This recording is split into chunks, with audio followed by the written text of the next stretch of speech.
Hello, this is Gwen Chesterfield, and I want to welcome you and thank you for joining me as we explore what I consider to be a very exciting topic about how to coach and support self-advocates to facilitate their own PCISPs.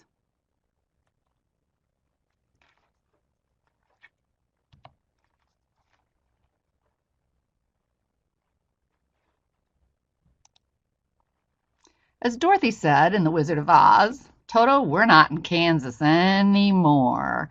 And I think that's just sort of a humorous slant to me on the fact that we are really changing things here in Indiana. And I see that as a really good thing. And it's going to require a learning curve for all of us. But the good news is we all get to learn together. But we're not in Kansas anymore, and it provides us with some new opportunities. So in the process of the PCISP development and exploration, we heard from self-advocates some very deeply disturbing things, which were in many cases surprising to us, and that's probably why they were so deeply disturbing. Things like, I hate going to my meetings. All they ever talk about are my mistakes, things I do wrong, what they think I need to do better or differently. It's not my meeting, it's their meeting about me. We don't talk about anything or do anything that's important to me. We talk about how much I weigh and how I'm not eating right and the mistakes that I've made and the times I got upset with people about something. And it just doesn't feel like it is anything that I need to be a part of. Our current PCISP and team meeting process has actually devolved over the years. It's a little bit of history. And those of you who know me know that I'm very interested in understanding the history of where we've been and how do we get to where we are now. In this case, I was kind of a part of this history, and many of you were as well. The reality, for those of you who were not a part of that history and who are newer in our field, is that we have landed very, very far from the original vision and intent when the ISP and Indiana's ISP rule were created in 2002. Our purpose in doing that was a real huge paradigm shift. It was to articulate outcomes, not goals, outcomes as a statement of a person's desire for their future, based on their preferences, desires, needs, identified in our PCP, or person-centered planning process. In the rule itself, outcome is defined as a common vision of what the person wants for their future, to which the team commits and works together to advance. Interestingly enough, the words goals and objectives were never and are not currently on the ISP form, and yet that is the primary content of our current ISPs. So how in the world did we get to this? So again, today's ISPs may be the only ISPs that many of you case managers and our individuals, and in fact our team members, have ever known. You've never maybe realized that the whole thing started with a completely different vision of how we would be working with and for the people that we support. Today's ISPs are all about skill development and health and safety. That's the primary and sometimes sole focus of any ISP you pick up or you write or you receive right now. The content is primarily a listing of daily living skills the individual is supposed to learn for the assumed purpose of gaining independence. They are devised, all that content is basically devised and prescribed by us professionals on the team. Though we may ask, what goals do you want to work on this year? I thought this face was hilarious because it's basically kind of the feeling that people have communicated to us about how they feel about that question. What goals do you want to work on this year? Brushing my teeth, washing my hair, doing my morning routine more independently. I don't know how many people actually answer the question with that answer. So I have to ask us and ask yourself, is the voice of the individual central to our current ISP? And as we were exploring a possible change, the resounding answer was no, it's not. We aren't listening to their voices because what we're talking about is not what's most important to them. When we hear their words, the guardians and the individuals that we support, they're saying that to us. You talk about stuff that's not important to me.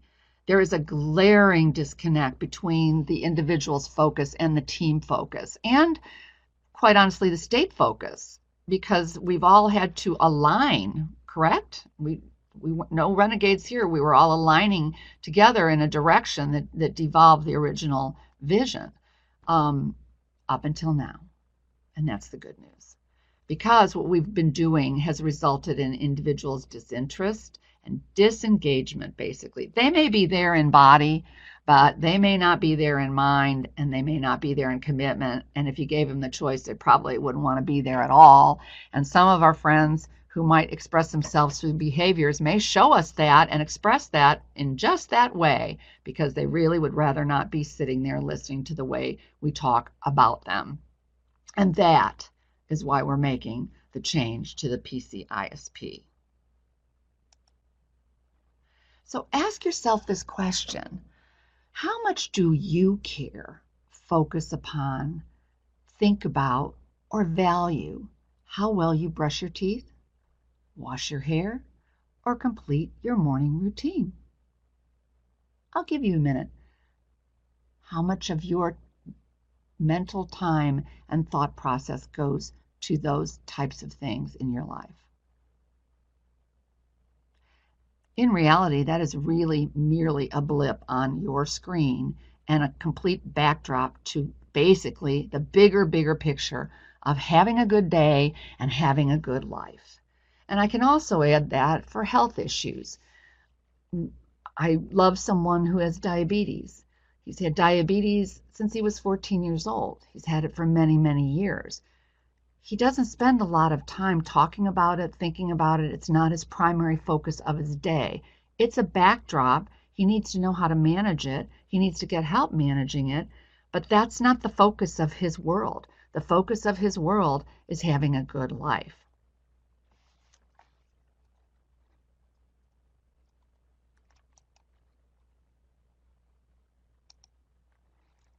So the good news to the people supported by our services, the people who we work for, is our shift to the Indiana PCISP.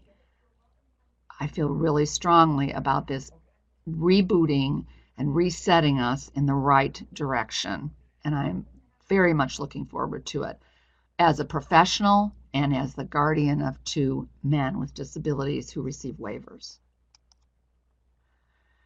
The Indiana PCISP renews our commitment to the original vision and provides this thing called the Life Course, framework and tools to operationalize it. We had PCP information for people and choices they could make. We had an ISP form, but we really didn't have a lot of other framework, and we didn't have a lot of tools to put in people's toolboxes uniformly and universally. So people were left to their own, we people were left to our own devices much of the time to figure out how to operationalize this process. And as a result, it is different everywhere you look. And there is not a uniformity and a universality to it. So there's 2 camps here, and I am very sensitive to this. One is, for those of you who have only known today's practices, which now I have informed you have morphed in a negative direction from their original vision, we know this is a huge mind-boggling shift of operating and your skill sets and philosophies. We know this is a big whoa, relearning, unlearning, and we know in adult learning that unlearning and relearning in a different way is not an easy or fast process necessarily. But know that there are some case managers and team members around working in our field who have practiced in the early 2000s And this for them is a very welcome return to best practice for the people supported by us. It's very interesting to be going to the trainings and be talking to people in the field and people coming up to me and saying, isn't this exciting? We're back. We're back to what we wanted to do, what we were trying to do, and that just evolved so terribly into its current state. But these are two very different places from which you are beginning as we move into implementing the Indiana PCISP beginning January 1st. And we know that. So now that we'll be talking about and listening to what is really central and important to our people, expect that they will have more and more to say. We all know that when we are heard, we tend to offer more of our thoughts and more of what we are thinking and needing and wanting and desiring. Human nature. So how can you support and enhance your individual's leadership in facilitating their own PCISPs? They may not land in a place where they completely facilitate their own PCISPs on all alone, no help, no backup, no assistance from you, but it's a continuum. It is a process. There are many places to land on that line of becoming more involved, more engaged, and more a part of leading your own PCISP. And that is what we're talking about. And I'm offering you some tools and suggestions for how is it that you can help support that movement forward. In a nutshell, the list is here. First of all, offer the invitation. Second of all, spend time together and do some discovery. Put a discovery hat on and glasses on and spend time together for that purpose. Plan for your time together, converse, and actively, closely listen to words and listen with your heart as well. Facilitate a receptive team to also listen. And we have to accommodate communication differences. You know, when I train and when I talk to people in our field, the question always comes up, and what about a person who doesn't speak clearly? What about a person who has difficulty verbalizing what their thoughts are? What about a person who doesn't verbalize at all what their thoughts are and may shout them, if you will, via their behavior? How do you do this with people that are challenged in that way? We'll talk about that. And finally, I just want to encourage and empower you all and all of us to embrace this as an evolving process. It is going to be an evolving process. Engage. So here's some more details. First thing, offer the invitation. Be open with the person about the new things that you have to learn and enlist their help. This will astound many of the people you work with. I have found this myself. It levels the playing field. Realize that they have elevated perceptions of us and all the other professionals on their team. Even if they don't like us, they still think we're the experts. We know what we're doing. We always know what we're doing, and we're in charge. And that is by saying to someone, hey, I'm learning something new. We're all going to be learning something new because of a new state initiative. I'm excited about it, but I'm new at it, and I'm going to have a lot to learn, so help me. I really will appreciate your help. They'll be shocked. It's an opportunity to empower her or him to assume a far more meaningful central role to this and look upon it as a wonderful, wonderful foundation for a strong new partnership between you and the person you work for. Because now you're going to be doing this with the person rather than doing this to the person. And that is what matters to each and every one of them and the people who love them. We just have to constantly remind ourselves, we work for her. You work for her, you work for him. You don't work for the team, you don't work for the state. You ultimately work for her. That is why you were chosen to be her case manager. So the second tip I have for you might sound, I don't know, daunting because of the time issues, which is always something we talk about, and how much time do you really have to devote to each individual with your varying caseloads. But the first step always to me is committing to the importance of how you use your time. And when I commit to something that is important, I find time and I find ways to make things time efficient for me and substitutions that make it possible when I believe it's important. And I don't think this has really been on our radar screen very much. Sometimes our quarterly team meetings basically take up a great deal of our time, and when you sort of multiply all those over a 12-month period plus some of the other things you're doing with intakes and so on, it doesn't feel like you have any more time for anything, especially with much of the paperwork requirements that have been in effect in the past and up until now. So clear your mind for a second and consider the opportunity of the reduction of the meeting requirement, and think about, you know what, if I don't meet quarterly with the team, I could use 2 of those periods of time in a year at least to spend some time, just the 2 of us together, and discover more about the person as an individual and build our relationship. This happens over a period of time within your time constraints.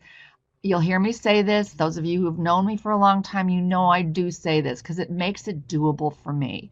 It doesn't seem so overwhelming when I consider baby steps. Just take the baby steps, but at least be taking baby steps and moving in the right direction. The purpose of this is to get to know the person outside of formal service settings in a comfortable place for her or him. I cannot emphasize that enough. I think it's very easy. I know I was a case manager for many, many years, and I can speak to that, and I can speak as a guardian, and I can speak as a professional in other ways. Super easy to drop in on the workshop, the the supported living situation, the music therapy session, or day program, somewhere where you know they're going to be, and maybe other people are going to be there at the same time. That's kind of good, time effective way to be able to see people. And there's some value in seeing them operate in those settings for sure. But getting to know them more on a personal and deeper level, that isn't the place to get to know them, because that's not necessarily where they're most comfortable. And that needs to be a choice of theirs, and you have to have your radar up for that.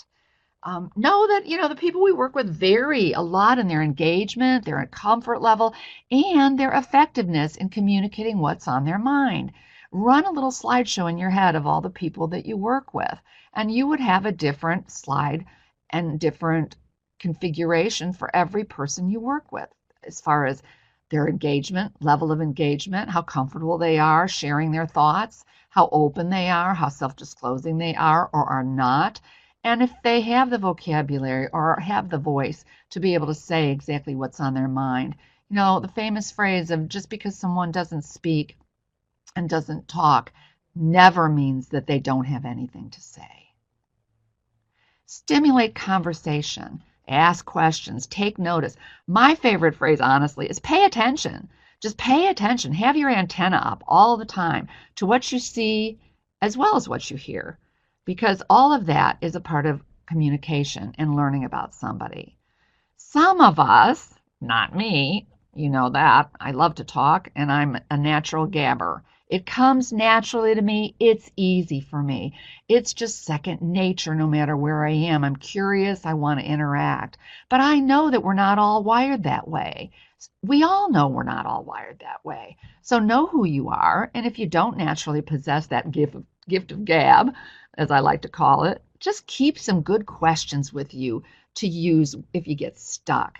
Keep some things that you want to remind yourself to do, to look for, to explore, and keep the hat on of exploration and discovery through this whole thing.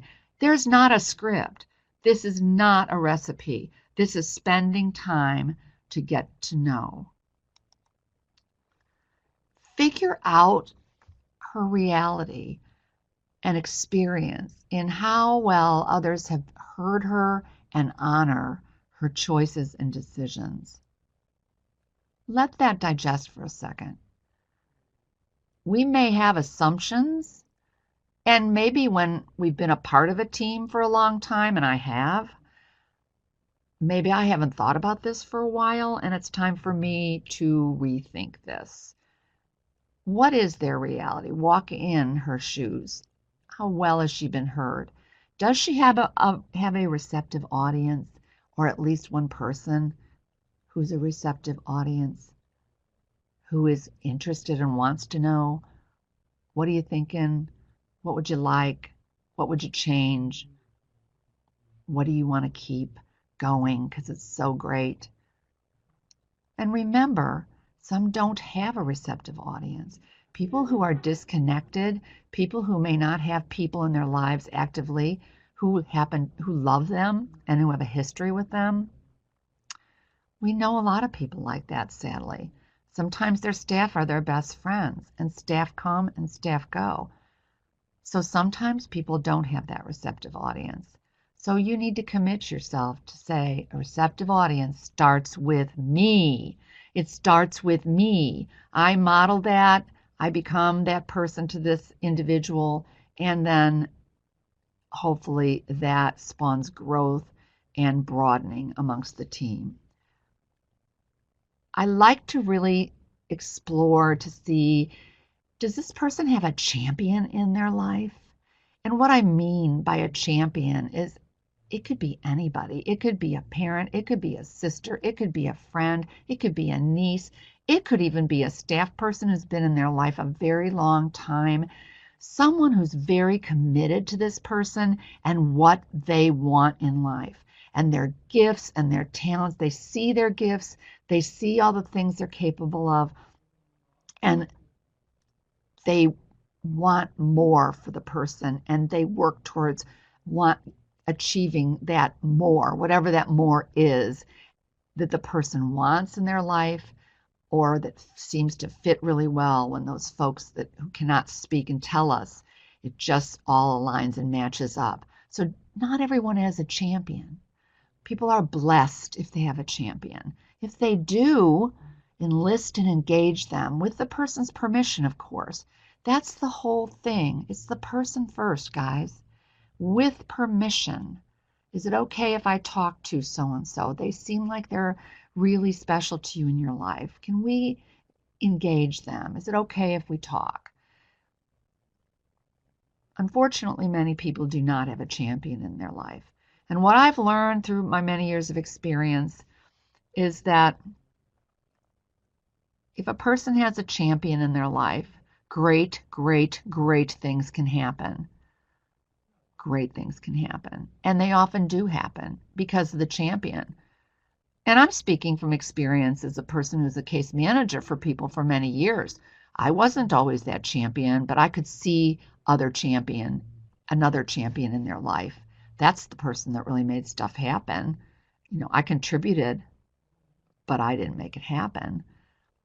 So ask yourself that question and realize that if they don't have a champion in their life, the chances are greater that the movement towards the person's preferred and desired life is going to be possibly a little longer, a little slower, and maybe not as invigorated as it would be if a champion were engaged. So does a person have a guardian? Well, you know that right off the bat. Do they have a guardian? Yes or no? But the big piece, and this comes up all the time, and I'm a guardian here, so speaking as a guardian and as a person who works with guardians as well, though, you've got to gauge the alignment between the guardian and the individual. in terms of what that person wants, what they don't want, and what they're looking for. Sometimes there's a wonderful alignment, and that's a piece of cake to work with, right, guys? It's a piece of cake to work with, but you have to gauge that alignment by talking to the individual, observing, picking up the clues, collecting clues from other people. You know, and I know that there are also times where there is a complete misalignment between the individual and their guardian. And that becomes a whole lot more challenging as we work through this process. It is engaging the guardian, but trying to negotiate and bring them, the guardian and the individual, a bit closer so we can move forward, and it isn't always a points of contention and tension. Maybe coming up with one thing, one baby step we can agree to in the direction that the individual wants to move. That's always been my strategy. So start with a person first, then the guardian to figure out the alignment, and then prepare and operate accordingly. We may need to do a little bit more talking and information sharing on this topic in the future. So before I get together, I said, get together and discover, but I got to plan for my time together. You need to plan for your time together. Be intentional about location. Explain the purpose of why we're getting together. I'm not just coming over to, we may be coming over, having lunch together, having a Coke together or whatever, but to explain that I'm coming over because I really, really want to get to know you better. And I want you to teach me. Oh, those are words that people don't hear very often. That I am here to learn. This is a role reversal. Recognize it as a profound role reversal and definitely walk the talk. Put yourself in that position. You can't say it and not do it, or you've just chipped away at any trust. So you want to make sure the person's comfortable, but they need to know what in the world's going to go on. Have you ever been invited to a meeting and you don't know what's the topic and where are we meeting? I always like to use the example of, like you're a parent and you get called by the principal's office of your kid's school. Please come in for a meeting this afternoon at 4:00 to my office. Uh-oh.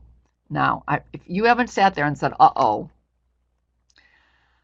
then I don't think you've got a child that you've gotten a call from a principal about. But you don't know the agenda. You could probably assume the worst. You only assume what's maybe in your experience, which is that basically you're not going to hear from the principal unless there's a problem, most likely.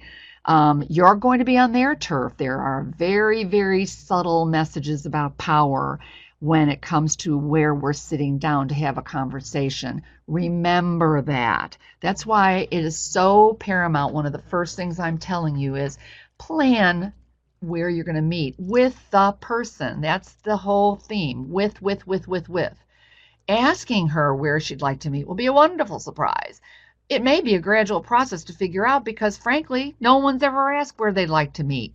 And so maybe she's not used to thinking about that because people just seem to show up wherever she is to meet with her, right? Or she meets at the same conference table in the agency whenever there is a meeting. Don't do it in a day program. Don't do it in a work setting of any kind. Don't do it in any kind of group living site because they're living with other people, and we can't make the assumption that they want to be meeting there amongst other people who may hear what is being stated. There's a privacy piece here. So again, power messages, major power messages. One of my favorite stories, of course, is that when I said this, and I say this to people all the time, one of the most intriguing statements back to me was by a young man who said, well, okay, I want to first meet at my parents' house, so instead of my group living situation. And that was my process of learning that sometimes a group living situation they don't necessarily see it as, quote, home, where they can be real open about personal things. So I said, okay, we'll meet at your mom's house. So I went out to his mom's house, and then I said, okay, so where are we going to meet? And he goes, well, you said we could meet anywhere that I wanted and that I was most comfortable, so I'd like to meet out on the pontoon boat, if you don't mind. Well, that was very, very cool and a moment of truth, right? Yes or no? And of course, I realized the power of saying yes and the opposite damage that would be done if I said no. So we did it. And man, he was so comfortable, and it was a beautiful thing. So that's an extreme example, but remember to ask and use your radar about comfort, places somebody's really comfy. Again, I'm here to learn. I need you to teach me, please. Very different tone. And don't hesitate to come in with some written questions in case you need them. I take questions with me all the time, and I'm the queen of questions. You know I am. But I bring them in because sometimes I just hit a block. I just hit a road. I hit a barrier. Maybe I've had a long day. Maybe it's the end of the day. Maybe I'm just kind of like I've run out of gas. They don't deserve the worst of me. They deserve the best of me. So I carry my prompts with me just to kind of rejuvenate me and re-energize me and make the best use of our time together. So once you're together, what do? So I love this quote. Listen with an intensity that most people save for talking. Think that one over. Think about your recent interactions. You know the people who really listen. They're probably people, some of your favorite people, the ones that really listen with an intensity that most people save for talking. And then you know people who seem to listen only to wait their turn to say what they wanted to say. All right, don't be that person in this instance. Get out of the way, talk less, listen more. Converse and actively listen. Turn off your cell phone. Don't take your computer. We kind of hide behind that stuff, and we've gotten very casual about pulling out our cell phones and looking at them and using them. Send a real strong message if you don't do that, and it's just eyeball to eyeball in the old-fashioned way, because then you're giving the person undivided attention. Your undivided attention, and that's unusual. And it might only be able to be a half an hour. That's fine, but undivided attention for half an hour is worth probably an hour and a half or 2 hours of divided attention while you're checking your texts and checking your calendar and checking your computer and making appointments with other people and responding to your babysitter or whatever, or other professional calls. The goal is to stimulate conversation. That's it. Stimulate conversation and let it guide you. Don't use a script. Use, fine, bring some questions, bring some thoughts, bring some ideas, bring some reminders, but let the conversation keep on target, that your goal is that you're learning about the person. Listen for what really matters to her. Probe for that. Explore that. And if it gets too personal or they don't want to explore that, honor that. It's a process. They might not be ready to be super forthcoming. That's okay. They have that right. They can say, I think that's enough for now about that. I don't really want to talk about that right now. It's okay. Leave your judgment in your car, please. Don't judge. Open your mind. Don't look upon this person through the lenses of sometimes the way we do, what their medical situation is, what their risk factors are, what their behaviors are, what this, that, and the other thing, what their diagnosis is, what their disability means or doesn't mean. Just don't judge anything. Go in with an open mind. This is a person you're talking to. This is a person you're spending time with. Maybe you're not doing a lot of talking. Maybe you're sitting down, hanging out, and playing a card game. One of my guys, he doesn't communicate. Neither of my guys communicate super effectively in a conventional way. And so sometimes I'm spending time listening to music with somebody and talking while we're listening to music, or I'm sharing a snack with them, or I'm playing Uno with them, or I'm playing cornhole with them, but we're talking while we're doing that. That's fine. That's natural. That's typical. When you talk to people, use iMessages. It's not you. It's because that tends to sort of make people defensive a little bit and thinking about this is all you're targeting me in a way. It's more like, well, so I understand that you da da da da da. I just heard that you, or it seems to me when I watch you that you really love competition, that you find competition to be really fun. Is that true? do some confirmation like that. Let them know what you're thinking and why you're thinking that and where you're coming up with that conclusion, and give them a chance to say yeah or no, or yeah, no, I think you just caught me on a different day, or well, or that's interesting. I've never thought about it that way. Let me think about that more. I don't really have an answer for you right now. Fine. The biggest and most important thing, I think, is to listen with heart, and listen with the heart of being a person who loves this individual. It puts you in a completely different place. What if she was your sister? What if she was your mother? What if she was your friend or your daughter or your neighbor that you've lived next to for 20 years? Listen to what you're hearing her say, either with her words or her actions, as though this is a loved one. It'll put you in a different place, believe me. So while you're talking, I think the trajectory is a wonderful visual.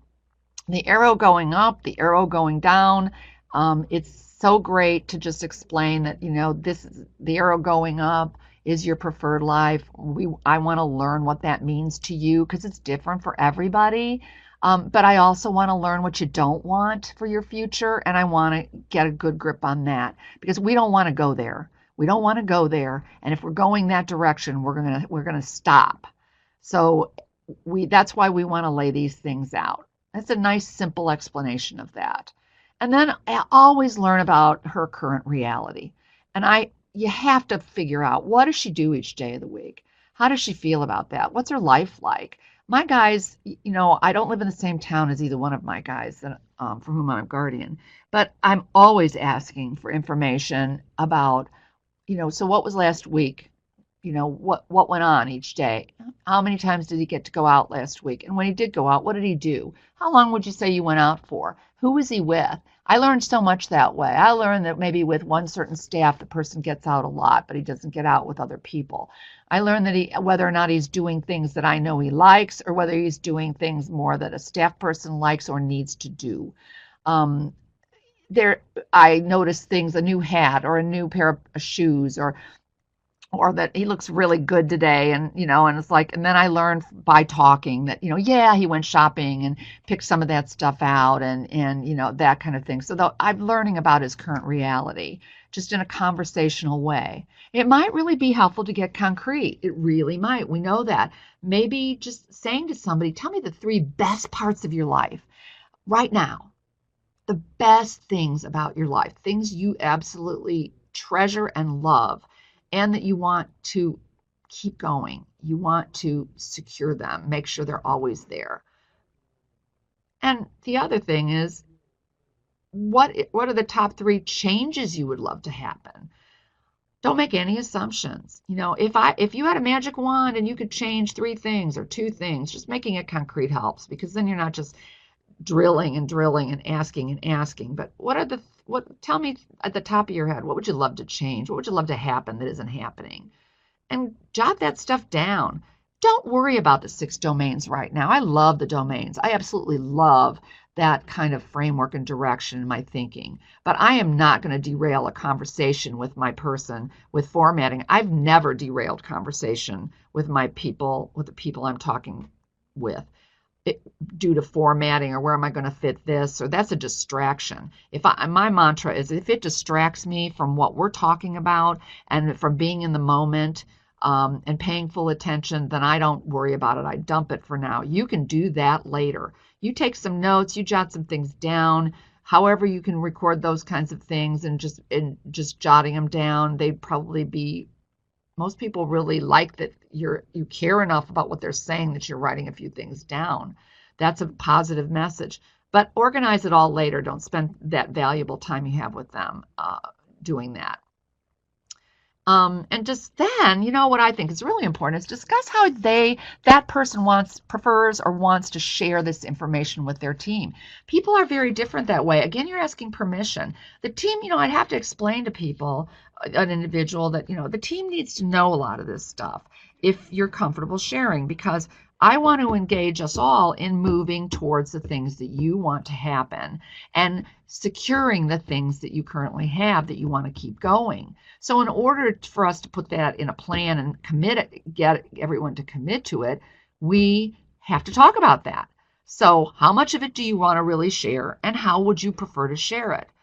Again, not a question we ask people very often or hear. So plan for that. I would say to the person, do you want to tell them? And this is obviously a person who's very articulate and speaks openly. Do you want to tell people? Shall I give you the floor in the meeting that you will go? You want to tell certain things, and then you'll just decide about that and do it, which is probably the absolute most autonomous thing a person can do. Or would you appreciate my help, or another trusted person's help to verbalize it? Like, I've been in meetings before where I've had folks that just got nervous in the group, or maybe they have some people that, they don't feel as comfortable talking, or they just don't like to talk in front of more than one person. And so we'll jot some things down, and then they'll say, Gwen, would you please tell them this about me? And so then I would say, Amy, I wouldn't just say, okay, Amy is this and Amy is that, and she wants this and she wants that. I say, Amy wants you to know. I met with Amy. We had a really long conversation over, 6 months or a year. She wants you to know a couple things. Right, Amy? And I would try to engage as much as possible. I would try to engage her in this discourse. So Amy wants you to know that she is bored on Fridays, and she'd really like more to do. Is that right, Amy? Did I get that right? Yes or no? Okay, great. And if no, then I stand corrected. If yes, okay. So that might be something when we talked about it, Amy wants you to know she wants us to do something about that. She wants us to fill in those gaps. Is that true, Amy? Yep.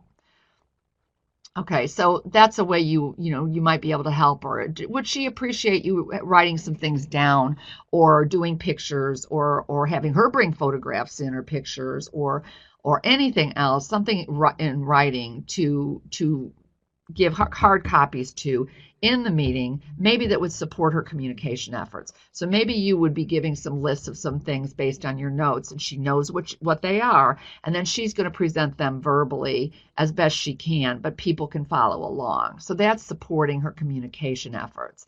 Ask for permission what to share or not. Your purpose is not just sheer nosiness. It's not because we think we should know and have to know every little thing about you, but it's about creating a plan that means something to you. So letting them know that, and then asking for permission, and realize I've had people before that just would say, I'm not ready to share that bit of information with my team. So not yet, sometime in the future, but not yet. I'll let you know when. So that can happen. It's okay. We don't have to be so nosy and so intrusive. We don't. All of this is part of honoring and promoting her lead in this wonderfully new process that we're going to begin to operationalize and learn how to do better and better every day. Honoring and promoting her lead, step by step. Some people are going to run with this. Some people are, you give them this opportunity, you think of right now, picture in your head, people you work with are going to go, oh yeah, they're going to run with this. They're going to love being in charge. And other people are going to go, oh, whoa, whoa, whoa, whoa, whoa. And it's going to be a much longer process. And that's part of your job, is to figure that out and operate accordingly. So then, after you've planned how you're going to share this information, it's up to you to facilitate a receptive team to listen. Remember that most of our people are just finding and using their voice, and that this will be a pathway that they will be taking in a road that is ahead of them. Support them in that effort. I think it's a really good idea, and I often like to start a meeting with meeting norms and rules. And consider using that, because it kind of protects the person a little bit. It sets a different tone for a meeting. You may have a team, and I have teams. My guys have teams. We've been together a long, long time. But there are some implicit rules, and once in a while I think, you know what, we should probably revisit and make them more explicit. So, because we're slipping a little bit, I pull my cell phone out. I shouldn't do that. That's not right. So yeah, I can not do that, but then I look across the table and someone else is doing it too. Maybe we just need to make them more explicit. So ask the person, first too, like what kinds of things really bug you about meetings, and how would you like to see everybody behave? So here's a couple just thoughts, and I have more ideas elsewhere here, but one is maybe listen without interrupting, and ask her, talk to her, not one another. Ask her first. Sometimes I've had people say, ask me first. You guys don't even talk to me, you talk about me. So ask me first. It doesn't hurt to really just, it's a reset. What else? I wouldn't have 25 meeting rules and norms, but pick the highlights to set a different tone. And if things come up, you can always add more later. So facilitate that sharing process. So now you're putting into practice what you had planned with her about how she's going to share information and how she's going to represent herself in her movement towards more leadership in this process, and maybe ultimately facilitating herself. In the beginning, you may really need to, what I call, tightly facilitate to protect and assure that she has the floor and is being heard. You need to model attention. You need to model undivided attention. You need to model active listening. You need to model attentiveness for everyone else. Probably most team members do that, but certainly we all know there are times when that doesn't happen. And you need to do the best you can to model and also try to redirect when it doesn't happen, because it might not take much to quiet that person down or have them lose heart in their ability or in their opportunity to speak for themselves. Old habits die hard and need reshaping. We have lots of old habits.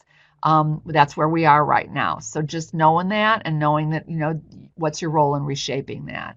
And remember that one thing, sometimes you have to just do a follow-up conversation with somebody in the meeting. Maybe they just don't stop texting people.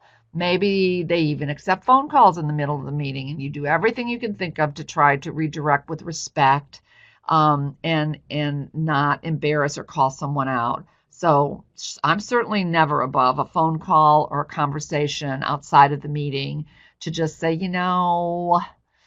this is what I noticed, and I really like to ask you to do it differently next time, please. And maybe it becomes a meeting norm or rule. And so it might require some follow-up. That takes some guts. That takes a little moxie.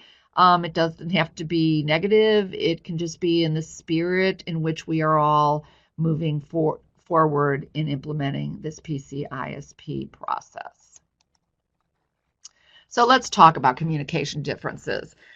People who have difficulty and challenges in communicating need more time and effort. It's just a requirement. It is what it is. You can't shortcut it. There's no magic wand. Wish there was. Some of us are way better at reading people than others. Sometimes it comes easier, sometimes it doesn't. Just remember, baby steps. But by all means, be intentional. Don't just think it's going to happen. No, you need to be intentional and think about how you are accommodating this person's communication differences. Maybe you need to seek additional information from other people. I don't spend nearly as much time with the men that I'm guardian for as some of the DSPs or any of the DSPs who work with them. I respect that. I respect that deeply. So I have antenna all the time about who really understands him well, even though he's not explaining himself well. Who really gets him? I'm intentional about that. I'm looking for it. I'm testing it. I'm trying to assess that, and so that I can use that, and honoring the person. Power of observation. You got to be a detective. Think of yourself as a detective. Don't jump to fast conclusions. It's tempting. It's fast. Don't make assumptions. Stay alert. Pay attention. Pay attention and recognize when something presents itself that is way different than what you thought or your assumption. Make that aha moment. Make that an aha moment for you to go, oh, whoa, that's interesting. It just kind of can break a mold. Check and balance. Like I said, I check out things all the time. I identify people's champions. I identify the people who know them best. and understand them and get them best. I did that with my own children when they were in school. I could name the teachers that got my kids best, right? So check and balance. I'm thinking this is what I'm thinking. What do you think? So doing that is a great thing, and it's nice to ask permission for that from the individual. Again, the champion theme, is there a champion to enlist? But especially when someone doesn't communicate in a way that I understand very well, and I have been in this field a very, very, very long time, and I'm very good at this, I know, and I know you're very good at this, but that doesn't mean that the first time I meet somebody, or the second, third, or fourth time, or fifth, or maybe a year in, that doesn't mean that I am understanding their communication attempts or their communication efforts. I may need a translator. I'm open about it, honest about it, I don't apologize for it. It's just, that's what it is. That's what I need. So who best understands this person? If the person can tell you that, that's the very best. But some folks I work with are not able to tell me that. So I have to be more of a detective and figure that out, do some observation, and figure out who does understand them and make sure that they have a translator. It would probably be, it's really no different than trying to have a conversation with someone who speaks Spanish. I don't speak Spanish, and that's just a fact. I don't, and they don't speak English. That's who we are. So let's have a translator so we can understand one another. That's the whole piece. It's understanding. Investigate for any tools, devices, technology of any kind, high tech, low tech. It doesn't matter, to support communication efforts. Some people have an eye gaze. It's yes and no. Some people have a green, something green and something red for yes or no, or stop and go, or photographs. It's wonderful when people, nowadays everybody has phones with cameras. They have pictures of things that are important to them. You can assume it is, or think maybe it's things that they don't like, but that's a great source of conversation. Yeses and nos. You can, you may not be able to have a long conversation, but you can have a conversation that is more, they can respond, you word things differently so it can be a quicker response for somebody, or thumbs up, thumbs down. I said, a man that I just have known forever since he was in first grade, has a million photographs of tractors. He loves John Deere. He loves tractors. He's got photo albums full of them. So what does that mean? That's what you have to ask. What does that mean? So you explore that, and as I learned, it was because he loves tractors. He knows tractors. He loves them. He knows the differences. That's how he likes to spend his time in, the Reynolds equipment store, looking at tractors, okay, or possessions. Somebody has I was in a home of somebody who had collections. What did they collect? Why did they collect that? How interesting. So, look for all those clues. And lastly, remember, behavior can equal shouting. Okay? If people can't be heard in another way, they may resort to shouting via their behavior. And yet people call them behavioral. And we write long, lengthy, hugely extensive plans to address those things. But we need to consider what behavior is communication.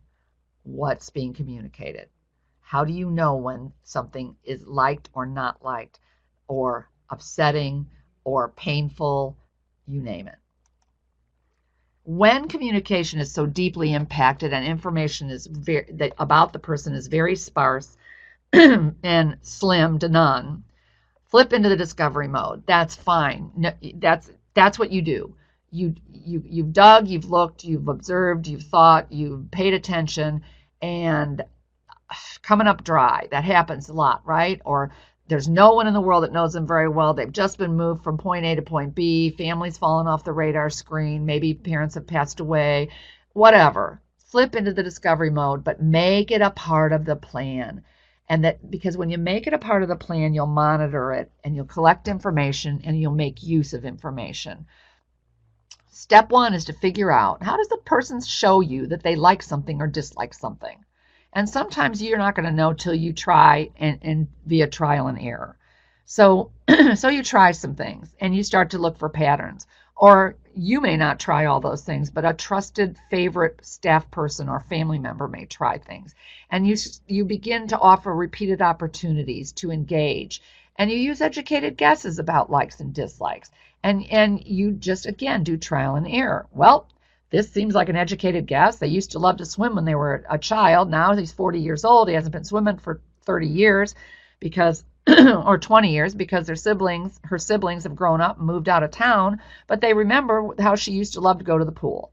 Well, educated guess is maybe she'll still like going to the pool, or maybe she won't. But how will we know unless we try?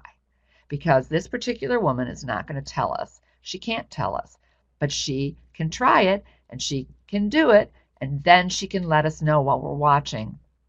You like it or you don't like it? You want to do it again? You want to stay longer? Do you want to try this again?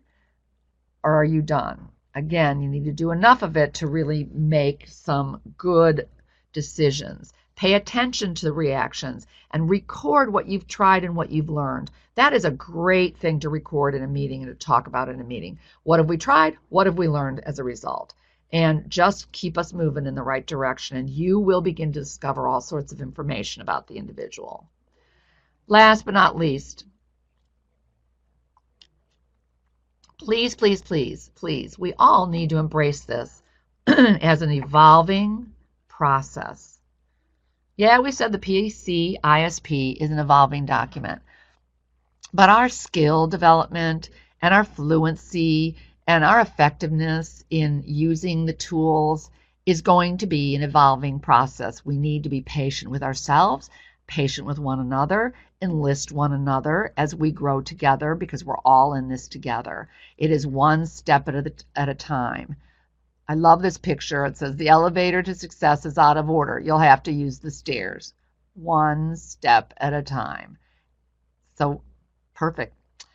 The process itself has its own trajectory, and the shared journey is well worth the effort. We're doing it together, and most importantly, we're doing it with people that we support, and we're supporting their voice and their leadership to be much more involved, lead, and facilitate this process. Remember that what we share with them is that we are all fellow travelers through this one life we have to live. That should create some urgency in everyone's hearts about this. It is all about walking with the person on their life journey in the direction they desire for themselves. I hope you find that inspirational, and I hope you find that these tools are useful to you as you begin to support and coach the individuals you work for to become a much more central, leading, facilitating role in their PCISP and team. Thanks a lot for spending the time with me on this. It's important to all of us.